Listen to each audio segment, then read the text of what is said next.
आज इंसान ने इस पृथ्वी पर इस क्षण इतना ज्ञान प्राप्त कर लिया है, हर क्षेत्र में ही इतने एक्सपेरिमेंटल लैब्स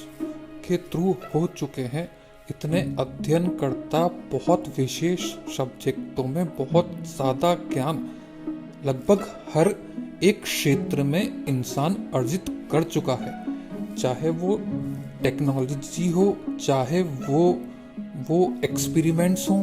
चाहे वो लैब्स हों, चाहे वो सबसे श्रेष्ठ दुनिया की फिलॉसफीज हो या ज्ञान का कोई भी रूप हो, हमने इस सृष्टि और संसार के परे लगभग सभी चीजों का डेफिनेशन दे चुके हैं। या कोई भी सभ्यता हमेशा या किसी भी क्षण अपने आसपास हो रही सभी घटनाओं का कुछ न कुछ आकलन या अनुमान अवश्य कर लेती है। इसलिए हर एक सभ्यता में भी